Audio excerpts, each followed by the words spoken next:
मित्रों नमस्कार। मैं आज आपके सामने नए कंज्यूमर प्रोटेक्शन एक्ट 1986 के प्रोविजंस को बतलाने जा रहा हूं। पुराना कंज्यूमर प्रोटेक्शन एक्ट 1986 का था। इस नए कंज्यूमर प्रोटेक्शन एक्ट में कंज्यूमर के क्या राइट हैं, क्या जुरिस्डिक्शन है, कहां पर उन्हें कंप्लेंट लगानी होगी, इस सारी व्यवस्था को थोड़ा सा परिवर्तित किया गया है। कंज्यूमर प्रोटेक्शन एक्ट हर जिले में पहले होता था, जिसमें मुख्यालय पर कंज्यूमर कोर्ट होती थी। पूरे भारत में नया कंज्यूमर प्रोटेक्शन एक्ट 2019 से लागू किया गया है। इसमें त्रिस्तरीय व्यवस्था रखी गई है। जिला स्तर पर जिला कंज्यूमर कोर्ट तथा राज्य स्तर पर राज्य कंज्यूमर कोर्ट तथा राष्ट्रीय स्तर पर नेशनल लेवल पर राष्ट्रीय उपभोक्ता कंज्यूमर कोर्ट रखी गई है। कंज्यूमर कौन है, सबसे पहले ये मैं आपको बतलाता हूँ।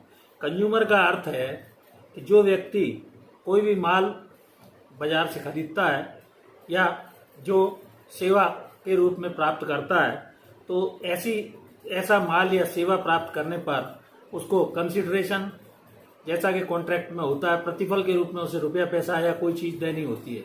बिना प्रतिफल के ऐसा कोई भी सेवा या माल की खरीदी शून्य मानी जाएगी, जैसा कि कॉन्ट्रैक्ट में होता है, वॉइड होगी। प्रतिफल का होना इस कंज्यूमर केस में कोई भी चीज़ परचेज करने में पैसा देना या उसके एवज में कोई चीज़ देना आवश्यक है। प्रतिफल का भुगतान उस समय भी हो सकता है, बाद में भी हो सकता है, पहले भी हो सकता है। और नए एक्ट में ऑफलाइन और ऑनलाइन दोनों तरह की शिकायतें हो सकती हैं। उपभोक्ता के मुख्य अधिकार क्या क्या हैं, ये भी इस एक्ट में बताए गए हैं। पहला उपभोक्ता का अधिकार है कि वो जो भी वस्तु खरीदता है उसकी मात्रा के बारे में, उसकी गुणवत्ता के बारे में, शुद्धता के बारे में वो जिसको जानकारी होना चाहिए। अगर उसमें किसी तरह का कोई डेंजर है तो ये उसको बेचने वाले को ये बतलाना चाहिए कि इसके अंदर ये फलाना डेंजर उपस्थित है। उपभोक्ता आयोग के अंदर उसको शिकायत उसकी सुने जाने का भी उसको अधिकार है कंज्यूमर को। तीसरा राइट है उसे जागरूकता का अधिकार है। वो हर तरह से अवेयर हो, जागरूक हो, ट्रांसपेरेंसी हो, उसको स्पष्ट पता लगे। सेवा या माल में कमी की वो शिकायत कर सकता है कि गुड्स में किस तरह की कोई कमी है, माल में कमी अगर रह गई है तो उपभोक्ता त्रुटि होने पर इसकी शिकायत डेंजर आदि के बारे में अगर उसे नहीं बताया गया तो कर सकता है। अब इसमें जैसे वस्तु या सामान जो भी परचेज उसके द्वारा किया गया है, माल की पैकेजिंग आदि पर जो भी अधिकतम खुदरा मूल्य लिखा रहता है, उससे ज़्यादा बेचने वाला उससे कीमत नहीं ले सकता है।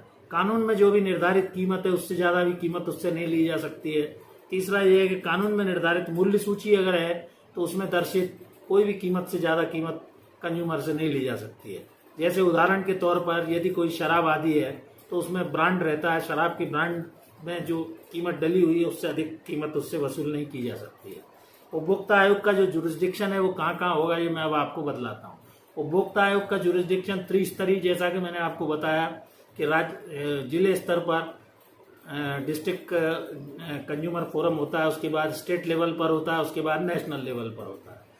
राष्ट्रीय जो आयोग है वो नेशनल दिल्ली वगैरह में है, और जो राज्य है जैसे छत्तीसगढ़ राज्य का रायपुर में है, तथा जिला जैसे है तो उदाहरण के तौर पर जैसे रायपुर में है। इन स्थानों के अलावा स्थान संबंधी जो जुरिस्डिक्शन है, पहले राष्ट्रीय आयोग की जो अधिकतम सीमा है वो 10 करोड़ से अधिक की राष्ट्रीय आयोग में सुनवाई होती है। 1 करोड़ से 10 करोड़ तक राज्य उपभोक्ता आयोग में, तथा 1 करोड़ तक के मामलों की सुनवाई जिला उपभोक्ता फोरम में की जाती है। ये जुरिस्डिक्शन स्थान के आधार पर भी हो सकता है। जैसे जिला आयोग में 1 लाख रुपए के मूल्य का अगर कोई परिवाद पत्र प्रस्तुत किया जाना है उसके मामले का, तो वहाँ पर जहाँ के डिफेंडेंट्स या विरोधी पक्षकार या प्रतिवादी रहता है उस ऑफिस या ब्रांच ऑफिस के वहाँ भी मामला लगाया जा सकता है। या जहाँ माल खरीदा गया है, कंज्यूमर के द्वारा माल परचेज किया गया है, उस जगह भी वो अपनी कंप्लेंट प्रस्तुत कर सकता है। या जहाँ उसने सेवा प्राप्त की है वहाँ प्रस्तुत कर सकता है। इसी तरह जहाँ कंज्यूमर रहता है उस स्थान पर भी वो अपना परिवाद पत्र कंज्यूमर प्रोटेक्शन एक्ट के तहत प्रस्तुत कर सकता है। ऑनलाइन ऑफलाइन नए इसमें दोनों व्यवस्थाएं की गई है परिवाद पत्र प्रस्तुत करने के लिए, नए कंज्यूमर प्रोटेक्शन एक्ट जो कि 2019 का है। इसके अलावा इसमें जो भी प्रतिवाद या परिवाद पत्र या कंप्लेंट जो पेश की जाएगी कंज्यूमर प्रोटेक्शन एक्ट 2019 के तहत, वो कम से कम 3 प्रति में होगी, क्योंकि एक इसमें अध्यक्ष होता है तथा 2 उसमें सदस्य के रूप में लोग बैठते हैं जो कि मामले की सुनवाई करते हैं। फिर इसके कंप्लेंट के साथ एफिडेविट के फॉर्म में जो भी उसको कंप्लेंट है उसको देना होगा तथा जो भी सपोर्टिंग उसके पास दस्तावेज हैं उन्हें भी प्रस्तुत करना होता है परिवाद पत्र के साथ। एक महत्वपूर्ण बात यह भी और है कि पत्र जो परिवाद पत्र है जितने डिफेंडेंट्स हैं उनकी प्रति 2 प्रति में डॉक्यूमेंट्स की, एफिडेविट की तथा कंप्लेंट की प्रस्तुत करनी होती है ताकि नोटिस के साथ उसकी कॉपियां उनको रजिस्टर्ड एडी आदि से या स्पीड पोस्ट से जिससे भी भेजी जानी है उतनी एक्स्ट्रा कॉपी प्रस्तुत किया जाना आवश्यक है जितने डिफेंडेंट्स हैं। अच्छा, दूसरा, परिवाद में 5 लाख से कम उसकी परिवाद पत्र की पर क्लेम होने पर उसमें कोई कोर्ट फीस नहीं देनी होगी। 5 लाख से 10 लाख तक उसमें 2000 रुपये फीस निर्धारित की गई है तथा 10 लाख से 20 लाख रुपए तक 400 रुपये की कोर्ट फीस है। 20 लाख से 50 लाख तक 1000 रुपये है तथा 50 लाख से 1 करोड़ पर 2000 रुपये कोर्ट फीस परिवाद पत्र प्रस्तुत करने पर प्रस्तुत की गई है। अब इसमें महत्वपूर्ण यह है कि केवल वस्तु या सेवा के मूल्य के बराबर ही केवल कोर्ट फीस नए अधिनियम के तहत देनी होगी। जब भी परिवाद सुनवाई के लायक नहीं होगा तो उसकी 21 दिन के अंदर आयोग सुनवाई कर उसको मोशन में सुनेगा, एडमिट करेगा।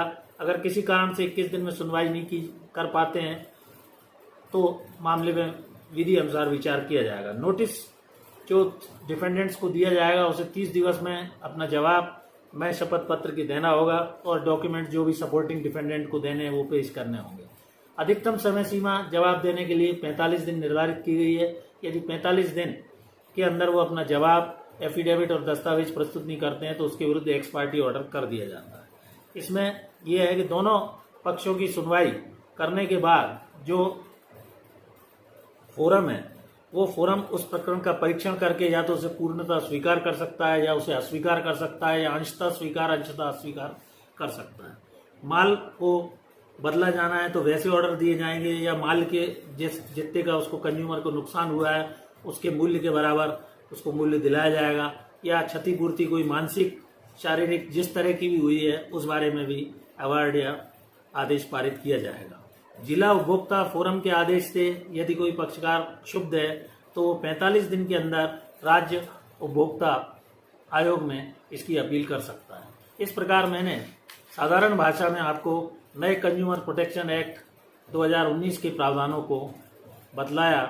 आशा है मेरे द्वारा बताया गया और समझाया गया इस वीडियो में बतलाए गए प्रोविजंस आपके लिए फलदायी एवं उपयोगी सिद्ध होंगे। एक मेरा ये विशेष निवेदन है कि मैं आपको इस पैरामीटर ऑफ लॉ के चैनल में विभिन्न कानूनी विषयों पर समय समय पर जानकारी दे रहा हूँ। यदि मेरा यह वीडियो आपको अच्छा लगे please like, share and subscribe this video. Thank you for watching this video. नमस्कार।